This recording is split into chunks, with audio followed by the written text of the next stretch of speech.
What is up everybody, it's Animac here for Anime Uproar, and in case you didn't know, recently I was away on a 15-day trip where I had little to no internet. But now I am back and excited to be talking about Boku no Hero Season 3. The first few episodes have aired, and we can already tell that Season 3 is going to change everything when it comes to this series. As someone who has read the manga, I can tell you that the next few arcs in the story are incredible, and it is at this point in the manga that I really fell in love with the series. This is why I predict that Season 3 of Boku no Hero will be the best season yet. Just wait and see. I plan to make regular videos discussing Season 3 and the new episodes as they come out, so if you want to stay tuned for that, don't forget to subscribe and Detroit smash that notification bell. These videos will not include manga spoilers, so anime-only fans are safe. And I want to make sure that these videos are as interactive as possible, so every week I'm going to start a new thread on our Twitter and Instagram accounts with an MHA question of the week. For this week's question, I got the idea from a comment I received on one of our older Boku no Hero videos.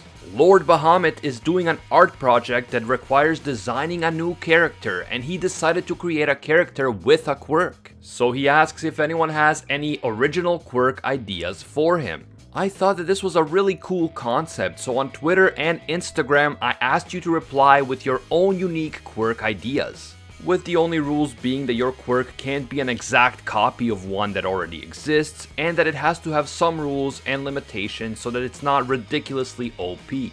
I got a lot more responses than I expected, and some of them were truly awesome, so I will talk about those at the end of this video. And if you want to participate and be featured in a future video, feel free to follow @AnimeUproar on Twitter and Instagram and give me your input. Now, episode 39, the first episode of Season 3, was primarily a recap episode that showed the students doing some lighthearted endurance training as they reminisce about what happened in the story up to this point. Even though this was a recap episode, I found it useful because it reminded us of the major points in the personal development of the characters, the main conflicts between the characters, and the most important plot points in the story. The very end of episode 39 was also really interesting, and together with the beginning of episode 40, it provided some heavy foreshadowing about what's going to happen next. We clearly see that the villains are about to make a major move, to start a new game, to use Shigaraki's terminology. And here's the big thing that I noticed. It is heavily implied by the timing and sequence of the scenes at the end of episode 39 and at the beginning of episode 40 that Shigaraki and the villains found out about the location of the training camp from Shigaraki's master before the students themselves knew about the location.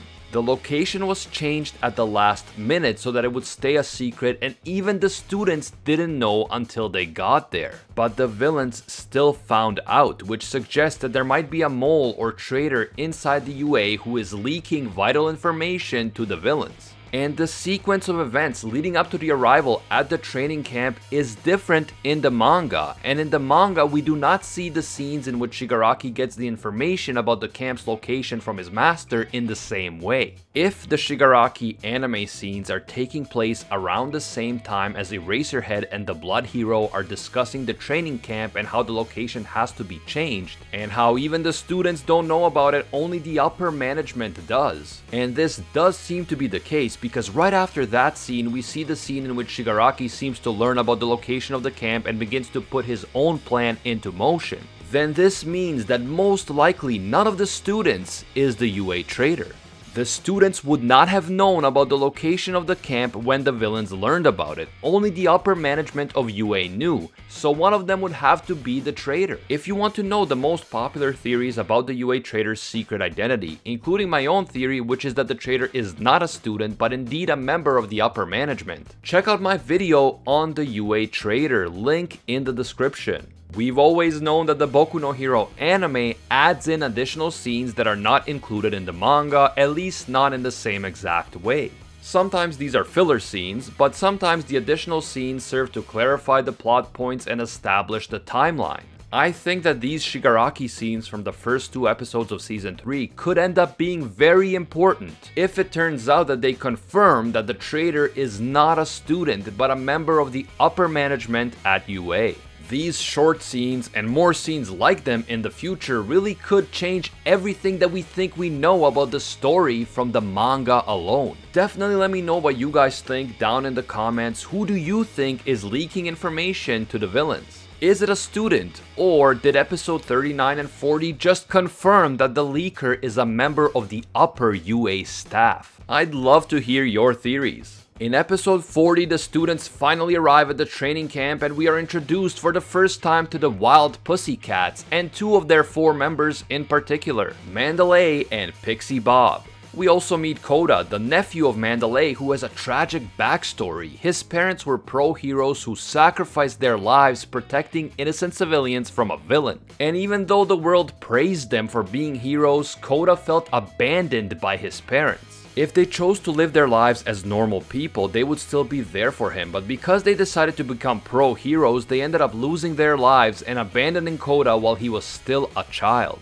This has led Koda to develop a very negative view of pro-heroes in general, and the whole situation tells us a great deal about the problems of the hero society. Pro-heroes are glorified and praised in public, but the truth is not so simple. Risking your life every day might seem glorious and brave to outsiders, but to your own family it is a completely different situation. Actions have consequences, and if a pro-hero loses their life in battle, the hero's loved ones will still suffer, no matter how noble and heroic the hero's death was. With characters like Koda, and also characters like Shigaraki and Stain, the legitimacy and logic behind the hero society is being questioned.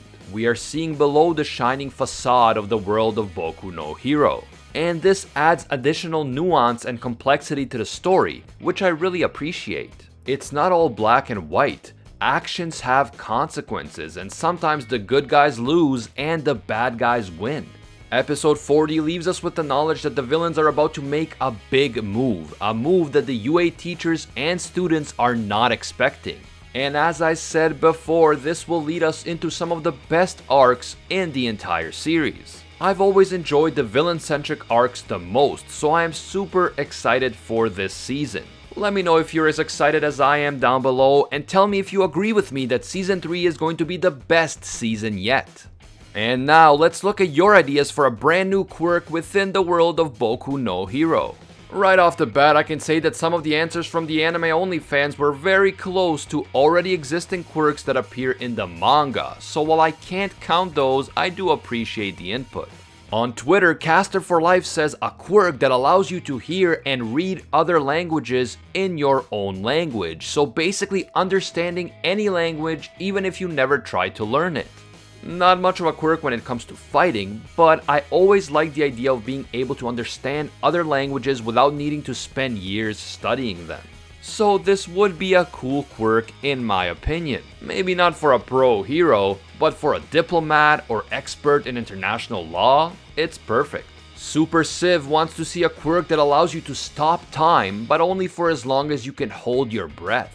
The Anime Dude and Lump King pointed out that this is like Guldo's ability from Dragon Ball Z. And it also reminds me a bit of Rollo's Geass in Code Geass, but there's nothing wrong with getting ideas from other anime worlds. I think that this concept of stopping or maybe slowing down time for as long as the character can hold their breath is a fascinating one.